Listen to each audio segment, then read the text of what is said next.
Carlos, una vez entrando en oncología, tuviste una visión, ¿no? Cuéntanosla.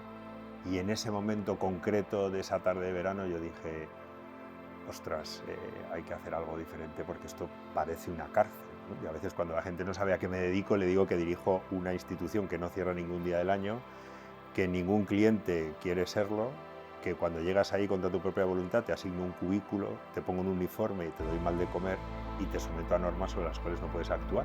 Entonces todo el mundo dice, ¿diriges una cárcel? Y digo, no, el uniforme se ve el culo. Y dice, ah, no, pues entonces diriges un hospital. ¿Cómo interfiere el ego de los médicos en la experiencia de paciente? Una persona que estaba enferma, o como cuando yo trabajaba en urgencias y le das un choque con un desfibrilador a una persona que está muerta y resucita, porque literalmente, de hecho en la literatura anglosajona no se llama reanimación, se llama resucitación cardiopulmonar, pues claro, dices, oye, si yo hago esto y hago lo otro, y dices, ya, pues es que yo he resucitado a un tipo. De cara a la experiencia de paciente, ¿Vale? ¿qué es más importante? ¿La enfermera o el médico? Bienvenidos a Conexión CX, el podcast de DEC.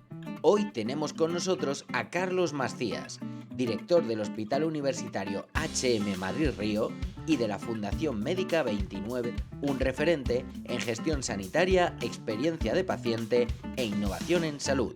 Con una trayectoria liderando hospitales, impulsando proyectos de mejora de la experiencia de paciente, Carlos se ha convertido en una de las voces más influyentes a la hora de repensar cómo cuidamos a pacientes y gestionamos los siempre escasos recursos sanitarios. En este episodio conversamos sobre cómo se dirige un hospital poniendo a las personas en el centro. Una charla honesta, inspiradora y llena de ideas accionables para cualquiera que se preocupe por la experiencia de paciente y la gestión de equipos de cuidadores. Con Nanes Martínez Arroyo y Agustín Rossetti al otro lado de la mesa. ¡Arrancamos! Carlos, una vez entrando en oncología, tuviste una visión, ¿no? Cuéntanosla. Bueno, más que una visión fue una infección. Yo defino la experiencia de cliente como una enfermedad infecciosa que es altamente contagiosa, incurable, progresiva. Y en oncología, cuando yo era director del Hospital de San Chinarro, que es especializado en oncología, una tarde de verano, pues presencié una imagen de un paciente ya bastante avanzada su enfermedad, que estaba al lado de unas puertas que daban al exterior del hospital y que obviamente, por temas de seguridad, pues no permitían que el paciente saliera. Estaba a punto de caer una tormenta de esas de verano. Estaba con el famoso pijama que se le ve el culo, con el palo de suero, y estaba detectando la maquinaria de la puerta, la presencia, y hacía un mínimo movimiento de querer abrirse.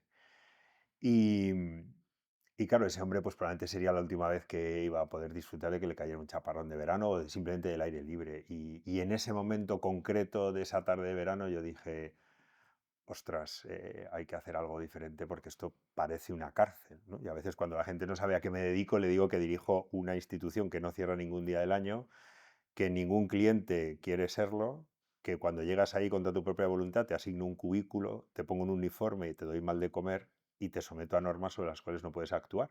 Entonces todo el mundo dice, ¿diriges una cárcel? Digo, no, el uniforme se ve el culo. Y dice, ah, no, pues entonces diriges un hospital. Y fue en ese momento que yo dije, ostras, digo, hay que hacer cosas para cambiar esto. Y a partir de ahí me infecté y mi misión vital es infectar a cuanta más gente posible para que cambien eso. Qué bueno. ¿Y Qué qué bueno. partes de tu trabajo no imaginabas que podías hacer cuando estabas estudiando medicina? Bueno, grabar un podcast. No, pero a ver, el tema de... Yo llevo 18 años dedicándome a dirigir hospitales y claro, nadie te habla de esto en la carrera y tú ves a la gente que está en puestos directivos y de hecho es un poco el lado oscuro, gente que pues a lo mejor ha renunciado a su vocación y tal. Y yo nunca me imaginé que iba a tener esta temporada que va para largo de ser director de un hospital porque no te lo cuentan, pero hubo un determinado momento en mi vida que se me ofreció la oportunidad y dije, bueno, pues oye, vamos a probar. Y he de decir que, y esto lo dice también mucho mi jefe, Juan Abarca, que mi vocación médica se multiplica, porque cuando yo era médico de urgencias o médico de atención primaria, pues cuidas de los que tienes ese turno en la guardia o de tus pacientes, pero cuando eres director de un hospital, cuidas de todos los pacientes, de consultas, ingresados, de urgencias y cuidas del equipo, con lo cual esa vocación se multiplica. ¿Y qué querías ser de pequeño? ¿Te gustaba jugar a los médicos? Bueno, hombre, yo creo que como a todos, pero mira, mi padre es médico, mi hermano mayor es médico y cuando Javier le dijo a mi padre que quería ser médico, mi padre se lo desaconsejó fervorosamente ¿Ah, porque sí? decía, sí, que íbamos a perder ese prestigio, él tiene 92 años y bueno, pues aquella época el médico era un personaje muy relevante en la sociedad, Sí. muy reconocido y decía, oye, esto es una profesión muy dura, vas a hacer muchas guardias, no vas a ganar mucho dinero, no te lo aconsejo.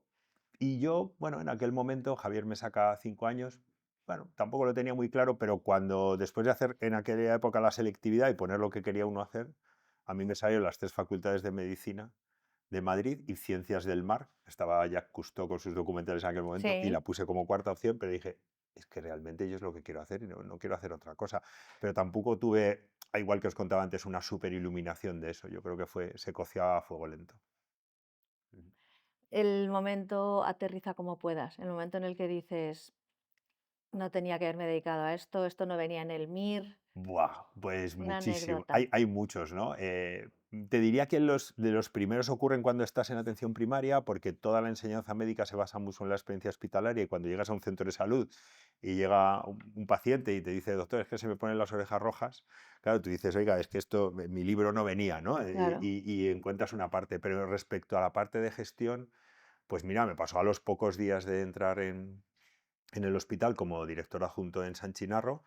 Era el día de Nochevieja, yo llevaba trabajando 5 días, ya me habían dejado de guardia y de repente me llama la enfermera y me dice, oiga, hay un paciente que contrató un pack especial para Nochevieja que incluía la cena, que incluía un solomillo y alguien se ha comido el solomillo.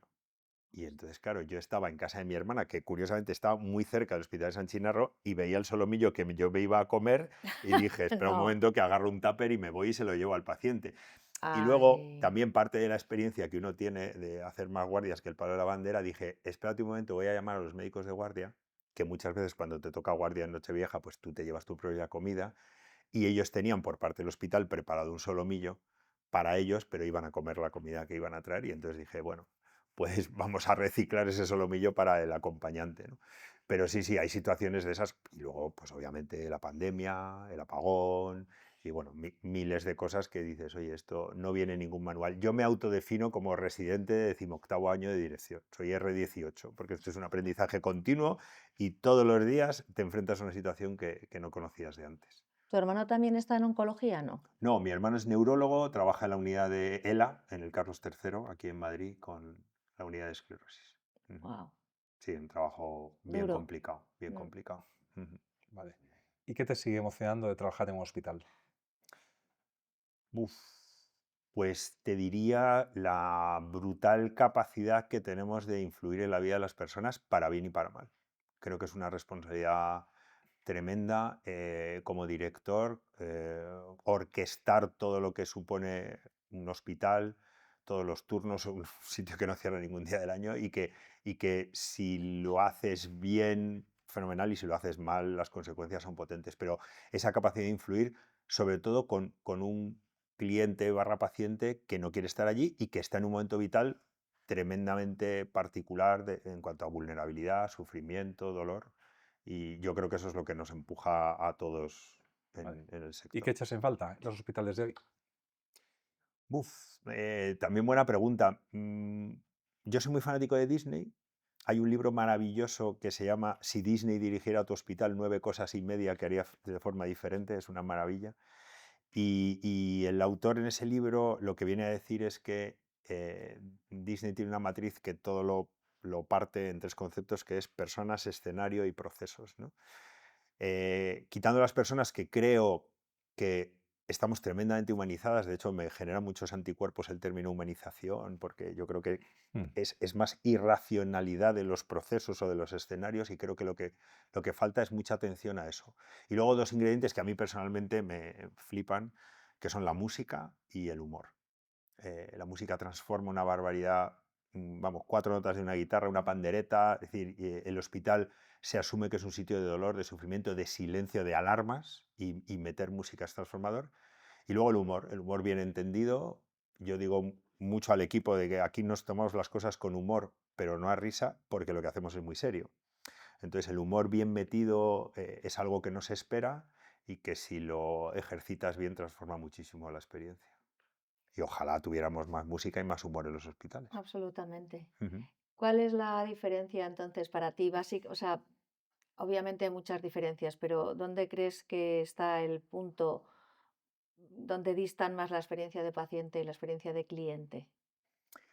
A ver, es que claro, esta pregunta me la hacen mucho, ¿no? Oye, ¿los pacientes son clientes? Sí, no. No, Yo los suelo aclarar esa son clientes pregunta, cautivos. claro, diciendo, oye, si cuando terminamos de grabar esto yo os digo, nos vamos a un hospital o nos vamos a tomar unas cañas, si decís que nos vamos a un hospital, nos vamos a psiquiatría, porque obviamente nadie en su sano juicio elegiría ir a un hospital, ¿no? Entonces, la principal diferencia es que el paciente está forzado a vivir esa experiencia, el cliente elige.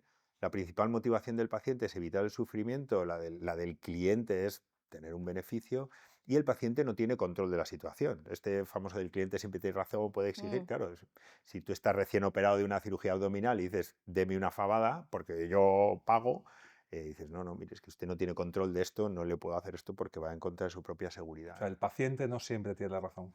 No, no, no, no, claramente no, claramente no. Yo siempre digo que obviamente no son perfiles puros, es decir, pero si alguien tiene que ganar en esa balanza, es el perfil de paciente. Siempre tenemos que tener en cuenta eso, pero tiene una parte de cliente. Sanidad pública o privada, me da exactamente igual. Tiene una parte de cliente donde, oye, yo elijo, yo estoy pagando un servicio y quiero tener cierto control de la situación. Pero la parte del paciente siempre tiene más peso, sin duda. Vale. Los momentos de dolor los conocemos en la experiencia de cliente, ¿no? ¿En la experiencia de paciente son literales momentos de dolor o cómo los Sí. tenéis identificados? Bueno, hombre, a ver, hay momentos de dolor somático que se llama dolor físico. De hecho, esto es curioso porque hay una encuesta de experiencia de paciente de obligado cumplimiento en el sistema americano, que debe ser de las pocas cosas que todos los estados hacen a la vez. Y una de las preguntas es, ¿cómo han tratado tu dolor? Si cuando decías que te dolía, alguien ha venido a ponerte un analgésico y te lo han quitado, ¿no? O sea, que esa parte sí. Pero momentos de dolor hay muchos, sobre todo partiendo de la base de que no quieres estar allí. Y luego hay ciertas cosas de los procesos y de los escenarios que efectivamente son muy, muy dolorosas, ¿no? Por eso yo digo que eso de la humanización no me gusta. Creo que el sistema sanitario está tremendamente humanizado, pero es muy irracional y no tiene sentido que tú en otros ámbitos de los cuales eres cliente mientras eres paciente, pues oye, yo voy a un Starbucks y un tío súper sonriente me pregunta mi nombre, me dice que tenga buen día, la música está estudiada, los baños están limpios y de repente llegas a un hospital y como estás en esa situación tan brutalmente asimétrica de relación médico-paciente, en una simetría muy antropológica, ¿no? Te encuentras enfermo y vas a soportar cualquier cosa, pues de repente te sometemos a dolores que tú no soportarías en otros ámbitos. Y a veces estamos un poco, a mi juicio, pues fuera de foco, un poco descentrados, más centrados en la precisión, en la técnica, en el resultado, en el diagnóstico de la enfermedad o en el tratamiento, y a veces dices, oye, fenomenal, pero aquí hay una persona y la estamos sometiendo a muchos momentos que deberíamos intentar reducir esa fricción y ese dolor. ¿Qué es lo que más valoran los pacientes en un hospital? Pues mira, empiezo por lo que menos es la parte técnica.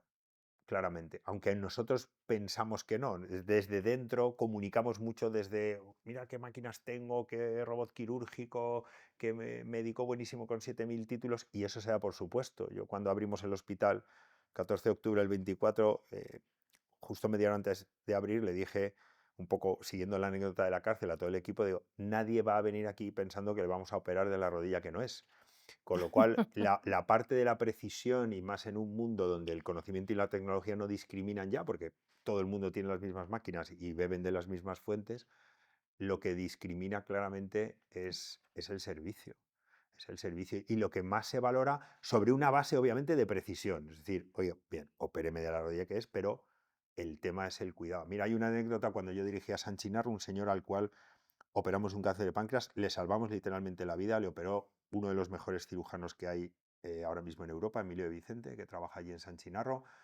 Con el robot Da Vinci le dimos luego un fármaco de fase 1 que ni siquiera estaba disponible en Estados Unidos de ensayo clínico y nos puso una reclamación porque estando en la noche un auxiliar que entró a la habitación fue poco delicada y poco educada. Y entonces toda esa barbaridad de cosas técnicas, a ese señor quedó a la altura O del sea, betún una experiencia de paciente en la que habéis invertido muchísimo dinero, miles de muchísimo euros. esfuerzo técnico, se arruinó por un Se arruinó pequeño detalle. Bueno, y totalmente. además es un cáncer de páncreas que no es, No, que no que es no cosa es menor, cosa ¿no? menor. Y que tuvo un resultado.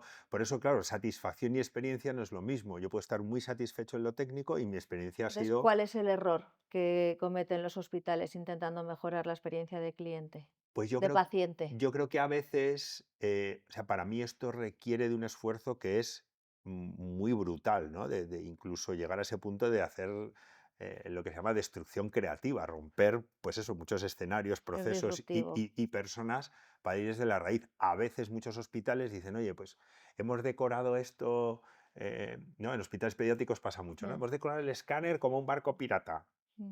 Ya, pero sigues sometiendo a ayunas para hacer esa prueba en el escáner al niño mucho más horas de las que deberías. Le sigues diciendo a los padres que la prueba tarda 10 minutos porque es el tiempo de máquina, pero entre que bajan al niño y le suben son 2 horas y el padre a partir del minuto 11 se está comiendo las uñas porque estás comunicando desde tu plataforma, pero tú te quedas muy contento porque has El barco decorado el pirata. escáner como un barco pirata, que está muy bien, pero yo creo que hay que ser mucho más radical y mucho más profundo en eso y engancha con un tema, pues eso, como os decía antes, muy antropológico, muy de cuál es nuestra identidad y cuál es nuestro propósito y cuál es nuestra misión, que no es otro que cuidar. Yo acostumbro mucho a decir que hay que cuidar antes que tratar. En el COVID nos pasó, nos eliminamos de un plumazo las herramientas de diagnóstico y de tratamiento de la enfermedad, no sabíamos diagnosticarlo, no sabíamos cómo tratarlo, pero al menos allí, nosotros, estaba yo en Torrelodones, llevábamos años ya trabajando esa misión de nos dedicamos a cuidar, entonces dijimos, bueno, pues no podemos diagnosticar, no podemos tratar, siempre podemos cuidar. Y en el momento que tienes el foco ahí, siempre encuentras oportunidades de hacerlo. El tema de los niños y tal, yo tengo una anécdota muy simpática. A mi hija mayor, cuando era pequeña, tenía 8 años, la tuvimos que ir a hacer una prueba bastante desagradable y la niña estaba nerviosa y en la zona de espera había 2 payasos, uno era doctorcito y no sé qué, vestidos así, haciendo bromas y tal. Y la niña los miraba y me dice, papá, ¿ese es el médico que me va a operar? No me transmite mucha confianza. ¿Dónde me has A traído? veces tratamos a los niños como si fueran tontos, si fueran tal. El niño sabe que le van a operar, está preocupado Sí, y dice, bueno, hay que divertirlo, hay que tal. Dice, pero oye, el niño también quiere que el médico le opere bien. Que sea un sí, sí. profesional. Claro que ¿Sabes? sí, Estuvo claro muy que sí. Por eso asustada. digo que a veces el error, respondiendo a la pregunta de Nanés, es eso, pues nos podemos quedar un poco en ciertas cosas cosméticas, superficiales, y a veces el problema está más abajo. Vale. Oye, ¿y las encuestas en los hospitales sirven de algo? Bueno, tacha hospitales y pon restaurantes, Sí, aerolíneas, quiero decir, esto da para 6 podcasts, ¿no? El famoso NPS. sí. A ver, yo creo que sirven porque es una métrica y tienes que tener algo más o menos estandarizado para compararte tú, compararte con los demás, claramente. Y a lo mejor, pues no es el mejor de los sistemas, pero ahí lo tenemos. Yo soy muy fan de los literales, o sea, cada vez que hay en el sistema que nosotros tenemos, ver los comentarios y exactamente ver qué ha pasado. Nosotros tenemos además una cosa maravillosa que es el libro de felicitaciones. En los mostradores tenemos un libro físico donde la gente a mano alzada escribe lo que le sale. Entonces Qué esto es un bueno. poco como el carro del supermercado, ¿no? Que hay una cosa por ahí que dice que puedes diagnosticar una sociedad en función de cuánta gente devuelve el carro del supermercado a su sitio, porque es algo que es no solicitado y que no tiene ningún tipo de recompensa. Entonces el libro de felicitaciones es algo que no está solicitado, está abierto con un boli, no tiene ningún tipo de recompensa, y entonces encuentras ahí frases, momentos y cosas que son maravillosas. Y luego yo me fijo mucho pues en la cara de la gente cuando está en el hospital, cuando sale de una consulta, cuando les damos el alta. Es difícilmente trasladable una métrica, pero yo creo que sí que se puede medir la experiencia de paciente en ese sentido, y como por ejemplo, pues cuando alguien viene de otro hospital trasladado, que es su hospital de referencia, y viene al nuestro y dice, uy, pues voy a venir aquí porque me he sentido más cuidado. Pues fenomenal. Pero vamos, respondiendo concretamente a la pregunta, sí que sirven, hay que hacerlas, hay que revisarlas, pero lo mismo, profundizar un poco en los Pero literales y hay ver que tener más allá. cuidado con los cuantitativos, ¿no? Te escuché en una conferencia decir que si le haces caso a los cuantitativos acabas siempre mejorando la comida, que es lo que peor sale, ¿verdad? Sí, sí, ¿No? sí, Y sí. al El final, tema de la comida, da igual, el paciente el paciente va a valorar siempre más la comida de un hospital sí. y puede tener una buena experiencia, ¿no? Sí, sí, sí, sí, sin duda, sin duda. Yo creo que hay cosas donde la rentabilidad, y no te hablo económicamente de lo que tú puedas hacer, es mucho mayor que ciertas cosas donde tú pones eso. Y luego la capacidad de detección, yo le digo a mis recomendados cuando por lo que sea han ingresado en el hospital o se vienen a hacer amigos, conocidos, saludados, le digo, mira, no me regales vino, ¿no? Quiero decir, no siempre todos los médicos nos dedicamos a beber vino, es maravilloso recibir botellas de vino de regalo, pero entonces digo, regálame un correo. Regálame un correo donde me cuentes cosas que nunca pondrías en una encuesta. Y esos correos son maravillosos, porque a ese nivel de confianza la gente, en una encuesta, en una que recibes 2 días después de una atención, algo que tiene pues Ya mucho los... marque del 1 al 5, no, texto libre, cuéntame las cosas y cuéntamelo con total confianza. Y ahí hay que ir. Yo hablo mucho con los pacientes en el hospital y con los familiares. Carlos, ¿te gusta jugar a las cartas? Sí, jugaba al mus en la facultad Bueno, intensivamente, esto no va a pero... ser el mus. Esto no va a ser el mus, pero bueno, yo creo que también es divertido. Yo te voy a enseñar dos cartas que Ajá. tengo aquí, ¿vale? Y tú, bueno, me tienes que elegir de cara a la experiencia de paciente, Vale, ¿qué es más importante? vale. ¿La enfermera o el médico?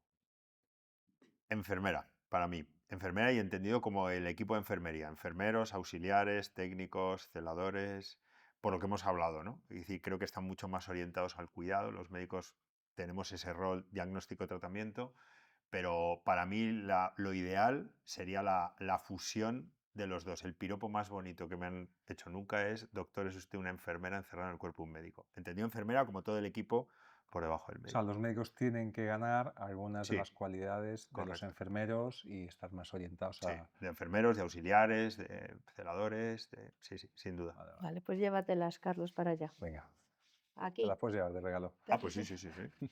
Mira, centro de salud o un hospital. Centro de salud. Centro de salud porque realmente, bueno, aquí hay un sesgo. Yo soy médico de familia, mi vocación siempre es y será la medicina de familia. Y también un poco por lo que hablábamos antes, deberíamos dedicarnos a generar salud y no solo a tratar la enfermedad. Los hospitales a veces son más centros de tratamiento y Mm. diagnóstico de enfermedades que generadores de salud. Y en teoría deberíamos intentar cerrar cuantos más hospitales posibles porque generemos suficiente nivel de salud en toda la población para que no nos necesiten o solo por cosas muy, muy puntuales, pues, traumatología, ciertas cirugías, procesos oncológicos, pues la gran mayoría de las enfermedades son derivadas de nuestro estilo de vida. Entonces, si en los centros de salud conseguimos hacer eso, pues Los hospitales, porque hay una polémica siempre, ¿no? En política siempre sale, se acusan unos a otros de haber cerrado camas. Hay menos camas ahora en la Comunidad de Madrid de las que había. Realmente un sistema de salud óptimo debería tener cada vez menos camas, ¿no? sí, sí, Las sí. camas serían De hecho, como... claro, es un parámetro de ineficiencia. Si a veces nos medimos los hospitales por cuántas urgencias ves, cuántas camas tienes, y dices, no, no, si es que tú veas muchas urgencias es un parámetro de ineficiencia y que tengas muchas camas con enfermos que tenías que haber hecho todo lo posible para que llegaran a ingresar, ¿no? Porque la mayoría de las enfermedades, como os digo, son evitables. Podríamos decir que las camas son el stock del hospital, ¿no? Sí, Yo debería tener, si aplico Lean, debería tener cuanta menos gente y la gente debería estar el el menor menor tiempo tiempo posible. posible en el En eso hospital. hemos avanzado mucho y sobre todo después de la pandemia. Hemos acelerado muchos procedimientos y también tecnológicamente. Cuando te operan de apendicitis hace muchos años Te estabas 3 o 4 quedabas. días y te operan ahora por la mañana y sales por la tarde. Hay mucho outclinic ahora, ¿no? Sí, sí, sí, mucho. Oye, estas tarjetas son más complicadas. A ver, Eh,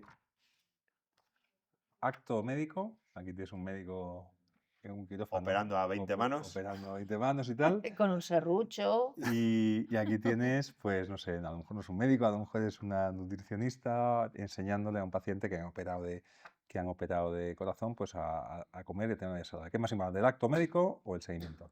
A ver, es muy difícil elegir porque si no haces esto no vas a tener la oportunidad de hacer esto, ¿no? Pero realmente dentro de lo que es a veces el sistema sanitario, que es como una cadena de montaje industrial de actos médicos, que serían un poco las cirugías, realmente el servicio postventa, siguiendo ese ejemplo, es realmente importante, porque además también hay un tema económico, es decir, esto cuesta mucho dinero, mucho esfuerzo, mucha formación, y si no hay un correcto seguimiento, que ese corazón que has operado lo tengas en funcionamiento cuanto más tiempo, está siendo muy poco eficiente. Pero bueno, aquí es muy difícil. Tenemos que ir a un sistema sanitario en el que haya más psicólogos, fisioterapeutas, nutricionistas.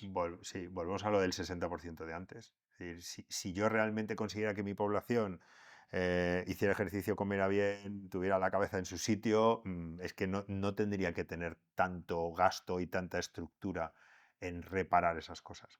Este es el famoso más vale prevenir que curar, ¿no? Pero Ya. totalmente va de eso. Muy bien.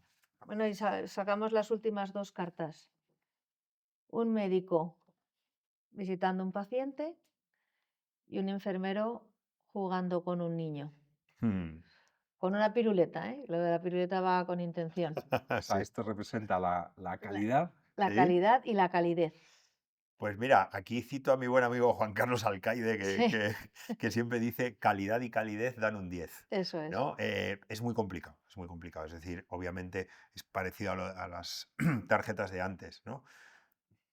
Como hemos comentado, la calidad es importantísima y no puedes hacer un trabajo que no sea de la mayor calidad tratando de lo que tratamos nosotros, pero si esa satisfacción técnica no la bañas de esa experiencia y de esa calidez en ese momento de tan vulnerabilidad como la imagen, pues realmente se queda muy poco, A mí lo que me gusta decir siempre que la calidad es la base, ¿no? Si la calidad falla, obviamente. la experiencia, por mucho que hagas Sí, sí. aquí, pero una vez que tienes la calidad, si quieres una experiencia extraordinaria, Si la calidad falla, no tienes tienes ya que- nada que hacer claro, aquí. Efectivamente, sí, sí, no me sí. des piruleta, pero voy a Claro, estudiar. Es que no hay si piruleta me a has quien superado, como dársela. digo, de la Claro. rodilla que no es, pues no me des la piruleta, ¿no? ¿No? Pero sí, Eso. calidad y luego consistencia, que es que todos los días lo hagas igual de bien. Claro.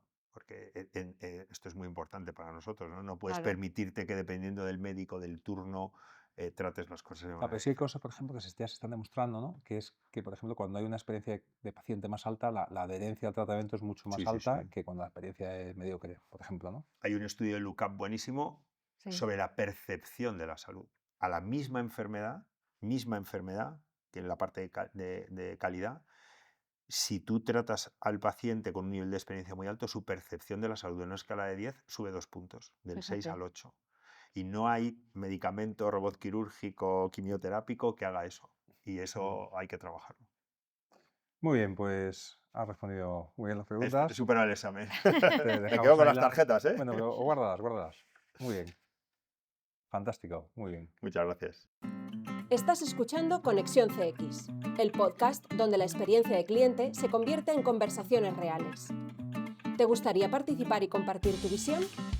Contacta directamente con Nanes o Agustín a través de sus perfiles de LinkedIn o escríbenos a dec@asociaciondec.org. Y hablando del personal sanitario, ¿cómo se tienen que ver a sí mismos los médicos, las enfermeras, los celadores, todos en general? Bueno, como cuidadores, ¿no? Hablábamos antes de empezar a grabar del libro de Cleveland Clinic, ¿no? Del Service Fanatics, que es una obra de arte y muy referencia, y ahí hicieron un tema muy curioso que fue hacer formaciones, estamos hablando de Estados Unidos, también para que lo entendáis, formaciones en las cuales en la misma mesa sentaban al neurocirujano, con el de mantenimiento, con el auxiliar de enfermería, con el celador. Entonces, a nivel de las castas de aquello era como, pero ¿cómo me sientas a mí con este? Y sobre todo, lo que hizo James Merlino, que es el primer director de experiencia de paciente del mundo conocido allí en Cleveland, es que a todos les otorgó el título de caregivers. Ah, Que claro, era una cosa como Sí. muy reservada a médicos, enfermeros especializados. Entonces, todos somos cuidadores. En mi hospital todos tenemos una misión que dice muchas más cosas, pero la primera palabra es cuidar. Entonces, todos te tienen que sentir cuidadores. Es increíble la capacidad que tiene de cuidar un personal de limpieza, una persona en una recepción, en cafetería. Y realmente parte de mi esfuerzo también es que ellos entiendan que cada uno tiene su rol, pero que si yo les pregunto, oye, ¿para qué vienes a trabajar? ¿Por qué te pagan? Me digan, yo a cuidar pacientes. Oye, si soy neurocirujano, pues abriendo cerebros. Y si estoy en la cafetería, sirviendo cafés. Pero que realmente lo que nos dedicamos es a cuidar. Y eso equipara mucho. Es un libro formidable ese, ¿no? A mí hay dos cosas que me llamaron la atención de ese libro. La primera decía que se puede aplicar a experiencia de paciente y se puede aplicar a todo lo que hacemos nosotros, que es los médicos tienen que estar en los talleres, porque los médicos son los que tienen el liderazgo, digamos, social en el Sí, hospital, el Mm, prestigio, la autoridad y tal, ¿no? Si hacemos una cosa solamente para las enfermeras y la gente que no funciona. no funciona, el médico tiene que estar. Entonces, pues sean talleres de 4 horas, ¿no? Pues un médico, imagínate, las 4 horas de un médico en Estados Unidos, el dineral que vale, ¿no? Sí, sí, sí. Y segundo, que los facilitadores tenían que ser gente de hospital, no pueden ser consultores. O sea, la consultora lo que le hizo fue, le diseñó los talleres y el game plan que tenían y tal. Ujú. Y a veces lo facilitaba un médico, pero había, por ejemplo, un celador que facilitó talleres, ¿no? Entonces, imagínate lo que sería en España un celador facilitando un taller en el que asisten médicos, ¿no? Eso le Bueno, puede pero reventar la cabeza a alguien, ¿no? es que hay celadores Claro. y personas que me vienen a la cabeza, uno con el que he trabajado, Miguel Rivas, en Torrelodones, que vamos, digo, es que ese hombre es maravilla pura, una capacidad de liderazgo, un cuidar irradiado 24/7 en cada detalle, que dices, es que no necesito ni al mejor consultor, con todos los Sí. respetos, ¿no? No, él Ni que dice, tenga que ser un médico súper reputado, él porque dice que un consultor no puede hacer eso, que lo tiene que sí. hacer alguien del Sí, sí, hospital. totalmente de acuerdo, totalmente de acuerdo. Nuestro sector es muy endogámico, es muy particular, hay 1000 ejemplos de cosas que han funcionado en otros sitios y no, y somos un sector conservador, lento y resistente al cambio, ¿eh? Quiero decir que eso es complicado, es complicado. Precisamente por eso, porque yo creo que tenemos una raíz muy antropológica de ese poder que ejercemos sobre la persona enferma, vulnerable, esa identidad, y a veces lo que cuenta en el libro de Cleveland también es eso, es decir, oye, me estás quitando de mis atributos porque yo soy el señor doctor y cómo voy a sentar aquí o a perder 4 horas en una cosa que de primeras no lo ves, pero que en el fondo, respondiendo a la pregunta que decía antes Nanes, ¿no? Sí, precisión, exactitud, tratamiento, pero lo que quiero es salir de ahí con una experiencia buena y con la sensación de, oye, aquí me han cuidado, trabajan en equipo y me han cuidado. Entonces, la identidad es importante, o sea, no somos médicos, enfermeras, celadores, somos Cuidadores. cuidadores, ¿vale? cuidadores. Y entonces la identidad se construye sobre unos valores, ¿no? Y los Ujú. valores es lo que nos sirve de referencia, pues, para actuar, ¿no? En todo momento. ¿Cuáles son los valores clave de esos cuidadores? Pues mira, yo te diría, a mí uno que me encanta, que también lo tengo que explicar un poco porque la traducción no se entiende mucho, es la compasión. Es la compasión, ¿no? Se habla mucho de empatía, pero la empatía tiene una vertiente un poco maligna, que es que sí, me pongo en tu lugar, pero ¿no? Esto con todo el tema de la tecnología está muy bien. De hecho, hay un estudio muy bueno de una revista muy prestigiosa en la cual en niveles de empatía gana un chatbot por goleada al médico porque no enseñamos en las facultades. Ahora hay una corriente que sí lo está haciendo, pero vamos, a mí nadie me enseñó en 6 años de carrera, 3 de especialidad, ni en el resto de práctica, O sea, empatía. no tuviste ninguna asignatura de experiencia de Cero, paciente. cero, 0.0. Bueno, pero es que en esa época a lo mejor tampoco estaba tan en boga, ¿no? No, no, no, no, es que ni se hablaba. Cuando yo Claro. le comenté a Juan, después de ver esa escena de la cárcel, hace, pues yo creo que debían ser 15 años, le dije, jefe, tenemos que hacer cosas de experiencia de paciente. Literalmente, Juan me dijo, ¿eso qué es? Suena a crucero por el Caribe. Hace 15 años, ya Juan es de los que más habla de eso, gracias a Dios, ¿no? Le hemos conseguido infectar, pero es que no se entendía. Y claro, yo me estaba leyendo el libro de Disney, el libro de Cleveland, y decía, no, es que aquí ya lo están Claro, haciendo, porque ¿no? los países anglosajones iban por delante. Totalmente. En los momentos porque claro, el hospital también tienes mucha presión, o sea, trabajáis con un nivel de estrés elevadísimo. Los valores estos que estamos hablando, ¿cómo los mantenéis? ¿Cómo Bueno, el aseguráis? el que te decía de la compasión tiene que estar en todo momento porque la compasión es la empatía puesta en acción, ¿no? La empatía Sí, está muy bien, pero si yo me quedo en mi sitio, por eso no lo puede hacer la máquina, no lo puede hacer la inteligencia artificial. En respuestas a formularios online, la inteligencia artificial gana al médico, pero la compasión la puede ejercer obviamente. cualquiera, ¿no? Yo creo que en mi caso es que soy muy pesado. Y los que nos dedicamos a experiencia de cliente, en mi caso paciente, sabemos que esto es matraca constante, aprovechar cualquier hueco para decir, oye, nos dedicamos a cuidar. Yo llevo en mi bata estas tarjetitas, este código que se llama el despertarse, que hicimos Ángela, una enfermera mía de Torrelodones, y yo, con una serie es como un código interno de conducta, entonces yo lo llevo ahí y cuando pues la D es disponte a cuidar, la S sonríe, la P preséntate, y entonces cuando veo a alguien que hace eso, lo saco de la bata y le digo, eres misión. Esto que acabas de hacer hace que cuidemos a la gente porque has hecho la A, la R, la tal, ¿no? Y estar todo el rato aludiendo a la misión. En una reunión, al final de no sé qué, ha salido un nuevo protocolo de tal, oye, acordaros que en el fondo lo que nos dedicamos es a esto. Y bueno, es una labor a veces ingrata porque, como yo digo, mi barba era negra antes de dedicarme a esto y al final estás ahí 24/7, pero bueno, muy gratificante cuando ves que las cosas funcionan y que logras, pues sí, transformar una organización tan compleja Bueno, y tan numerosa como un hospital. Vale. Y yo te he escuchado hablar de un tema que es el ego de los médicos, ¿no? mm, Complicado, Es sí, complicado. también. Eh, ¿Cómo interfiere el ego de los médicos en la experiencia del paciente? Pues mira, es un tema muy asociado a la identidad y a cómo se nos ha educado y también incentivado y reconocido, ¿no? Os hablaba esto un poco de el ser médico vivido por mi padre hace muchos años, ¿no? Al final, cuando tú eres médico en la carrera, te enseñan a diagnosticar, a tratar y te miden en función de pues, cuánto curas, cuánto operas y a veces esa vocación que todos tenemos, a veces en ese tránsito que es muy largo en ocasiones en años, pues se puede perder y se queda ahí. Entonces, cuando tú te has metido en el cuerpo de una persona que estaba enferma o como cuando yo trabajaba en urgencias y le das un choque con un desfibrilador a una persona que está muerta y resucita, porque literalmente, de hecho en la literatura anglosajona no se llama reanimación, se llama resucitación cardiopulmonar, pues claro, dices, oye, sí, yo hago esto, yo hago lo otro, y dices, ya, pues que yo he resucitado a un tipo. Lo que decía George Clooney, ¿no? En aquella película, ¿no? Que decía, cuando estás rezando en la presencia de tu hijo, me estás rezando a mí, ¿no? Bueno, Había sí, una sí, sí, sí, película. sí, va por ¿Qué ahí, película ¿no? era? No recuerdo la Claro, película. entonces yo a veces en alguna conferencia digo que, pues que nos aproximamos a veces a ser casi dioses porque tenemos una capacidad, lo que decías antes, de de influencia curar, claro. absolutamente brutal. Pero si tú le añades esa capa de servicio, esa capa de humanidad, Pero por otra parte, se el multiplica. médico se tiene que poner una coraza, ¿no? Yo tengo una tía pediatra que ahora o se ha jubilado o se va a jubilar en breve. Y ella me contaba que cuando empezó ella se hace pediatra porque le gustan los Que niños. lloraba, Sí, ¿no? Entonces, pues, la residente pues, veía niños morirse de sida en el hospital, ¿no? sí, Y llegaba a casa todos los días llorando, ¿no? Entonces llega un momento que esa compasión te tienes que poner una sí, coraza pasa factura. y esa Sí, sí, sí. coraza Claro. puede ser percibida al cliente como frialdad cuando dice, "Hombre, es que Bueno, no". a ver, yo llevo 30 años ejerciendo la medicina y he visto de todo en la urgencia, en el centro de salud y como director de hospital. Y es cierto que tienes que poner mecanismos más que de protección. Fíjate, yo soy muy fanático del lenguaje.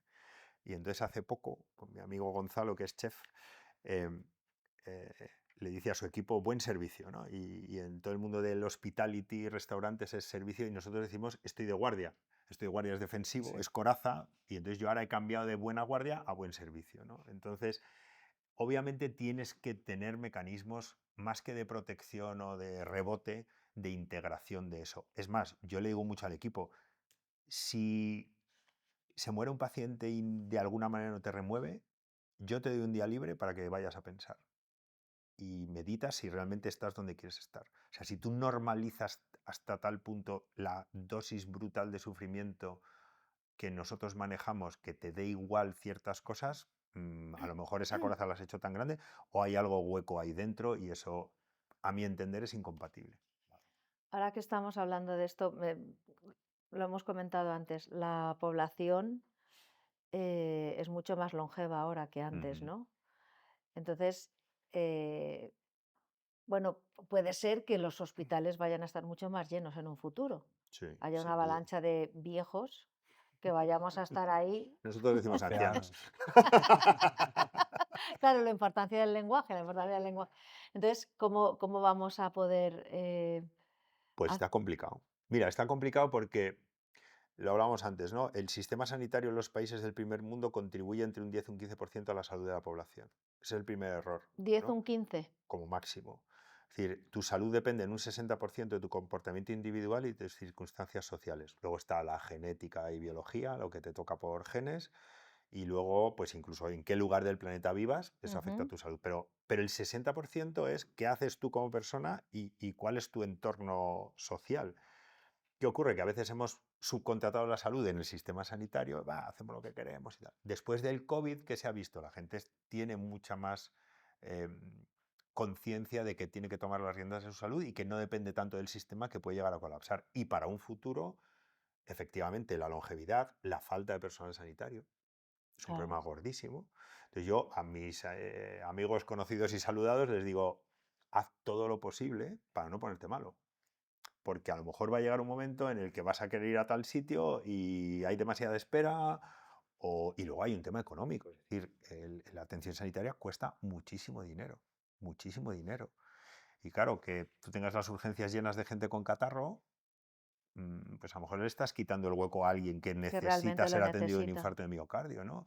Entonces, ¿qué sería lo ideal? Que todo lo que hacemos en el sector sanitario estuviera dedicado a generar salud mucho más que a tratar la enfermedad.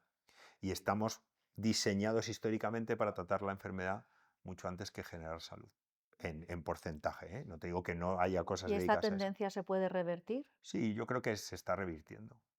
Lo que pasa es que volvemos a lo mismo, el sector es resistente al cambio, lento y muy dominado por la inercia. Es complicado cambiar. Oye, es interesantísimo todo lo que estamos hablando, pero tenemos que ir Hay que terminando. Y Vale. yo hay un tema que te quiero preguntar porque es el tema del momento, ¿no? La inteligencia artificial. ¿Cómo la tecnología, cómo la inteligencia artificial va a cambiar el rol de las profesiones sanitarias? ¿Qué se espera de un médico o de una enfermera, un cuidador en el futuro? Pues mira, es un tema interesantísimo porque, para resumirlo, lo que ha hecho la irrupción de la inteligencia artificial, en concreto de medicina, y a primeros de año salió, por ejemplo, ChatGPT Salud, que ya es una avanzadilla de lo que está por venir, lo que ha hecho es que ha liberado el conocimiento. Es decir, el conocimiento ya no nos pertenece. Mi padre, cuando estudiaba medicina, era el único que tenía el conocimiento porque había ido a la facultad, había leído los libros. Pero claro, en el momento que aparece Internet y ya inteligencia artificial, cualquier paciente coge sus análisis, coge un informe y...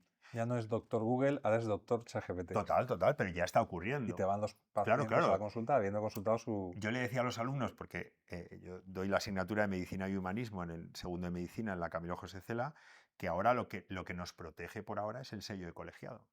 Porque para que yo firme un informe o te haga una receta, pero si el sistema de alguna manera salta ese paso, ahora mismo los sistemas basados en inteligencia artificial, yo que también trabajo en una fundación para enfermedades raras, superan al mejor grupo de médicos en algunas cosas, y ya hay estudios donde interpretación de radiografías, de análisis o diagnósticos complejos lo hacen mejor. Pues fenomenal, es un apoyo. ¿Cuál es el efecto secundario? Curiosamente, que nos va a dejar espacio a esa parte más humana, más compasiva, para la cual no estamos enseñando demasiado a los que van a entrar, y desde luego a los que estamos, pues a veces nos suena chino mandarino, pero claramente nos va a poner delante de un paciente al cual vamos a mirar a los ojos, porque va a haber un micrófono que está grabando la conversación, que nos está diciendo, incluso por el pinganillo, pregúntale esto a Agustino, a Nanes, porque es lo que te toca preguntar, y va a recolocar al médico en lo que era en origen, Y ¿no? probablemente las habilidades de comunicación del médico van a ser más Básicas. importantes que las analíticas. Yo le digo a los alumnos que el médico del presente inmediato tiene que ser experto en trabajo con sistemas tecnológicos y en comunicación persona a persona. Comunicación, fundamental. Igual que no me han dado una hora de empatía, no me dieron una hora de comunicación, de malas noticias, de buenas noticias, de lenguaje no verbal, de uso del lenguaje. Y ahora, por ejemplo, pues en muchas facultades Ya lo ya trabajan. se está haciendo esto, porque se ve que si no, el médico que sale con una enseñanza clásica, pues le arrasa Yo la tengo una hija tecnología. estudiando medicina en la Universidad San Francisco de Vitoria y tiene un componente importante de humanidades. Sí, Desde todos los años. básico. Y tal. De hecho, en mi opinión, cada vez deberíamos restar más a la enseñanza puramente técnica para darle más horas. Y en otra la cosa que me parece muy Ajá. interesante de la Universidad Francisco de Vitoria es que no seleccionan solamente por el expediente, Sí, sino que les hacen un perfil. una Sí, entrevista. Sí. En sí, la sí. Camilo José Cela hacemos lo mismo. O Bueno, sea, tú tienes entonces, una nota de Sí. corte y luego hay una entrevista y Mi dices, sobrina oye, también. porque el perfil tiene que ser un perfil de cuidador, que tengas sí, vocación conozco de chicas, Tiene que servicio. ser conozco chicas de vocacional. 10 de bachillerato que no han entrado a la Sí, universidad sí. porque Yo creo que eso es una cosa Bueno, buena si está bien organizado. me tiraría horas hablando contigo, Yo Carlos, igual, yo pero estoy tus encantado. pacientes te esperan. Para terminar, una pregunta que la experiencia de paciente es, para que nuestros oyentes se queden con, con un resumen. Experiencia de paciente es lo que le dices, en mi caso, a tu mujer cuando sales del médico. Y ahí es donde hay que trabajar. y a veces puede ser la cosa más superficial, pero sobre todo es decir, oye, esta gente se ha dedicado a cuidarme, trabajan en equipo, están coordinados y están todos enfocados en esa misión de cuidar. Me ha gustado esa definición, ¿eh? Sí. Sí, sí, es Porque que a veces, Es el feedback más sincero. a veces lo que me dicen es, no te has enterado de nada. bueno, pero es que a veces Adiós. esa llamada es, no me he enterado de nada, o me han hecho esperar, o no hay quien aparque en este hospital, ¿sabes? ¿Y por qué? Porque lo que decíamos antes, todo lo demás ha estado perfecto, ¿no? Y a veces hay que trabajar Muy ahí. bien. Pues muchísimas gracias, A vosotros, Carlos. ha sido un hemorragia placer. Fenomenal. Pues muchísimas gracias. Gracias. Y bueno, tenemos una cosita para darle a Carlos. Sí, Anda, A ver, pero no contaba yo con... para que ¡Uh! nos recuerdes ¡Qué con maravilla! un momento Esto dulce. no sabemos dulce. Digo, estaba pensando, es un boli, es una pluma. a ver, A ver, madre mía. qué misterio. sé, esto el es- unboxing. Sí, sí. A ver, Unos Pero, bomboncitos. bombones. ¿esto se come? sí, sí. Pero qué maravilla, da Vale, pena, ¿eh? También lo puedes poner al horno. en Oye, casa. muchísimas gracias. Pues nada, Seguro, espero que sea cardio saludable. y seguro. Con Y, moderación, bueno, muchísimas el chocolate gracias. no es malo del todo. ¿no? No, todo Bien. en dosis adecuadas. Muy bien, oye, pues fantástico. Muchísimas gracias, A Carlos. Ha vosotros, sido un de placer verdad. tenerte. Yo creo que es un tema muy interesante.